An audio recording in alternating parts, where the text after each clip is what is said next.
Welcome back for The Conversation Continues with Professor Sheena Iyengar. We received so many great questions from you, and we want to continue this conversation. So let's get started, shall we? Yes. Great. All right, the first one is relating to jam. And you had brought up the example of jam, and they wanted to know that, when you're making a more important choice, when you are, let me just pull the question up here. Do you want more choice when the degree of importance of the choice increases? That's a great question, and that was the first question I asked actually after the JAM study. And the very first context in which we looked at this question was the 401k decision. So many of you might have known of the work of choice architecture, the work of Dick Thaler. It actually all started with a study that I did with 401k decisions, where we discovered that even as employers were giving their employees more opportunities for how to save their money for their retirement, they were choosing to participate less. They were actually making worse investment choices for their future financial well-being, which is what led to ultimately things like automatic enrollment, life cycle funds, target date funds, etc. It was all about restricting choice in order to help people make better choices. So I think logically, yes, we want to believe that the more important the choice is, we should have more choice. But we also have to recognize that in order for people to benefit from more choices, particularly in a domain that's really important to them, those people making the choice have to understand what they need, what are the qualities and attributes of the options that they're choosing in order to feel comfortable making the choice. Otherwise, they're not going to choose well. Right. Good. All right. From Kelsey, I have trouble with the 5 to 10 year goal setting. Can you give any advice on how to come up with goals for those timeframes? That's a great question, and this is something I've actually been doing all week with the global executives that have come into town. So many times people say, I really want to change of career, but I don't know what that is. And the first thing I have them do is I have them do something equivalent to what I told you earlier about the idea bank. You can dream about all the different ideas you have about what you could do. What do you want to accomplish? Then you're going to have to ask yourself, after you've done that dream exercise and feel really good about it yourself, then you're going to have to start cutting. And you have to start asking yourself, okay, well, which of these dreams could I possibly pursue given my skill set? And you want to narrow that list down to say 3 to 5, not more than 3 to 5, you know my rule on that. And after that, you engage in a proper choosing exercise where you're going to first do information gathering. Find out, what are these choices all about? How doable is it to pursue these goals? What are the people doing that are pursuing these goals? How do you get into it? Are you the right person for it? Could you really add value if you were to do it? If you want to know more about this, though, you should email me and I can give you even more advice on how to best handle this. Great, thanks. So is the choosing process for online decisions different from live decisions? Well, the choosing process for online decisions is becoming more different from live decisions because online people are, more and more customizing what choices you see as a function of your prior choices, as a function of whatever analysis they've done about who you are and the kinds of things you're likely to choose, which feels both more empowering, right? When they get the right movie right or the right new comedy show that Netflix says, oh, you're going to like this based on your prior preferences. But at the same time can also feel rather manipulative. So I think it goes both ways. Right. So someone brought up the question of something like Amazon, where you're saying, too many choices often has a negative result. Their shopping experience is overwhelming and confusing, and yet it doesn't seem to deter people from shopping with it. This is from Anna. Yes. So Anna, that's a great question. Let me remind you of what the actual effect was from the JAM study. Notice how more people stopped when there were more choices present, but then they were less likely to make a choice. So what does that actually tell you about us?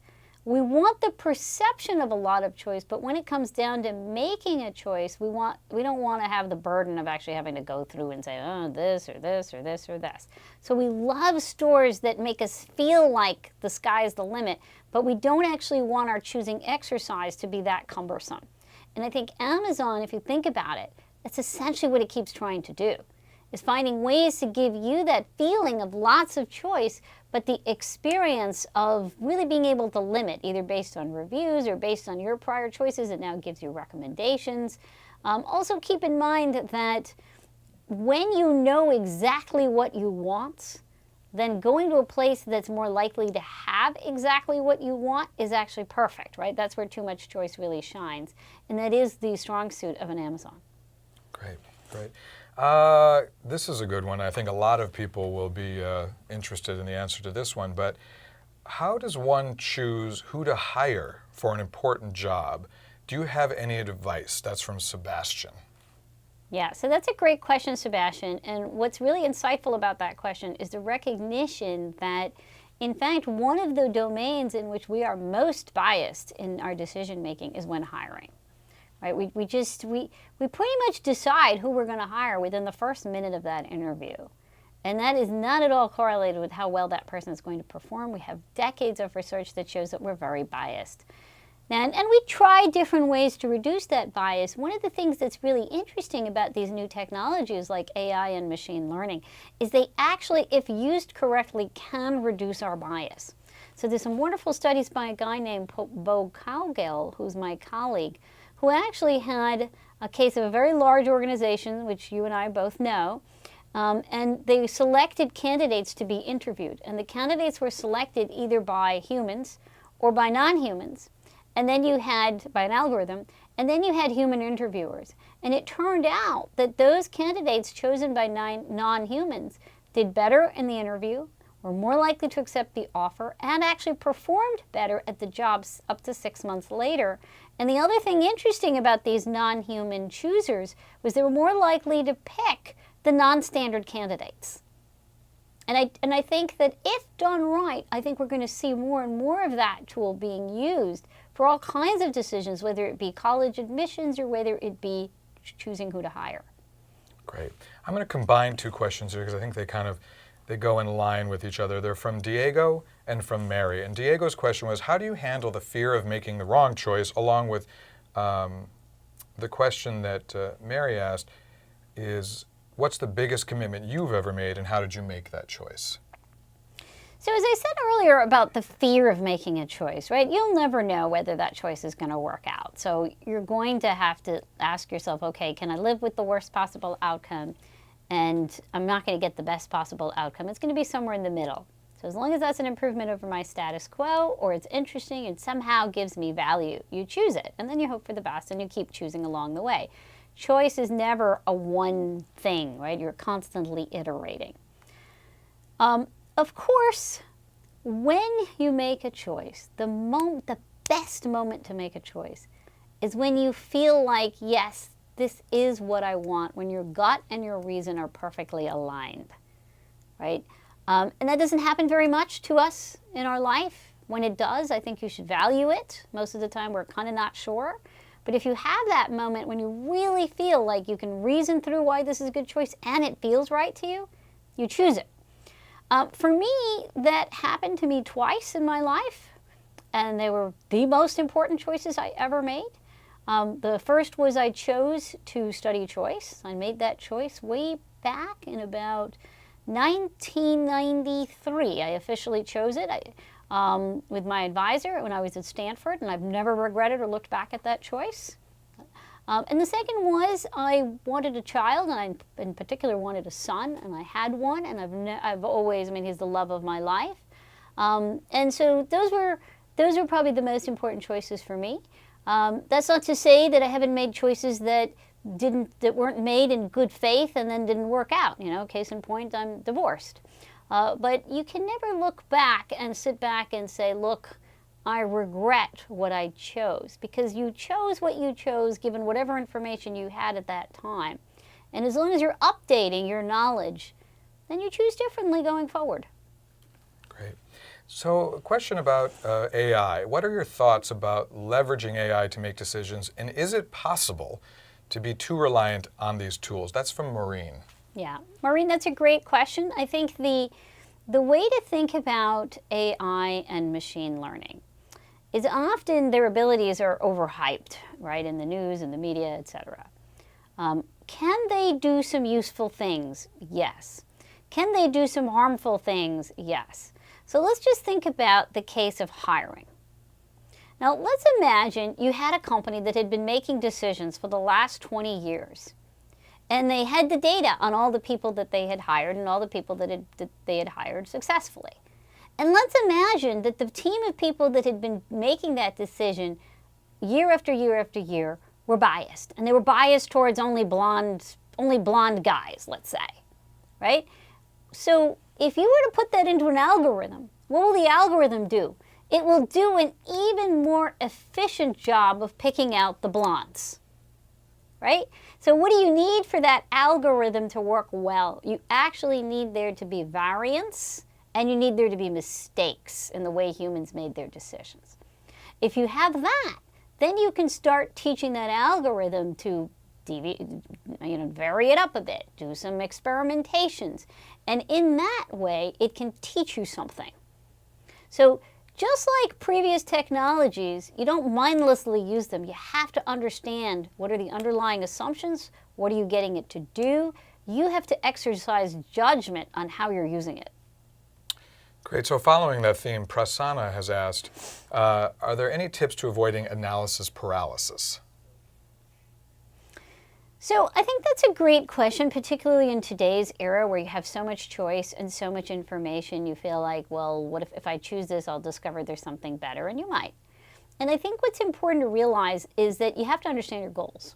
And so it all goes back to goals. You want to ask yourself, not what's the best choice, is what do I need for this choice to do for me?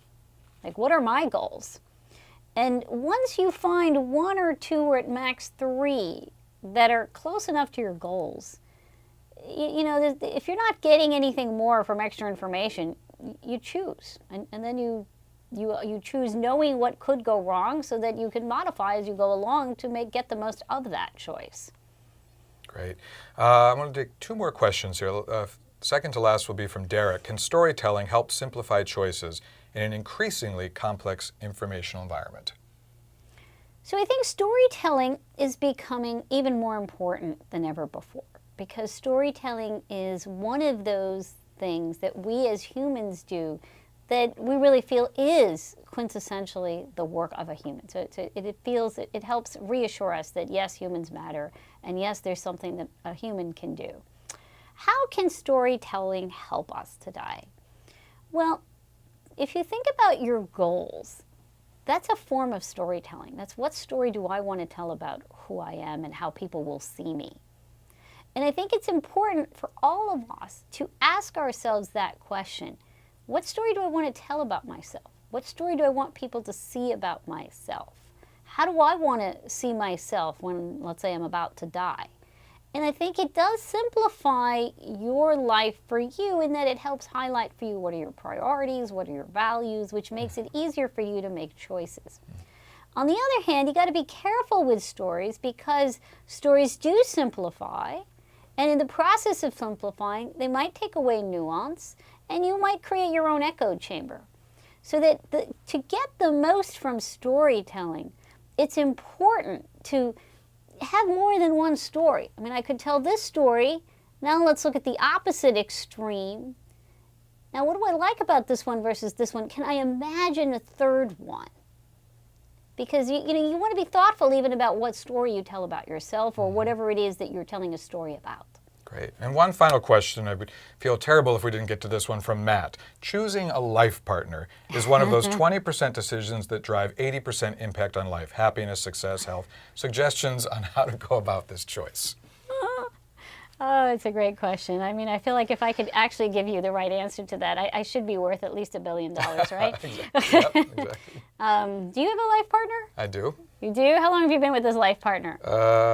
15 years. All right. This November. See, that's good, right? If you're going to live till 100 years old, right?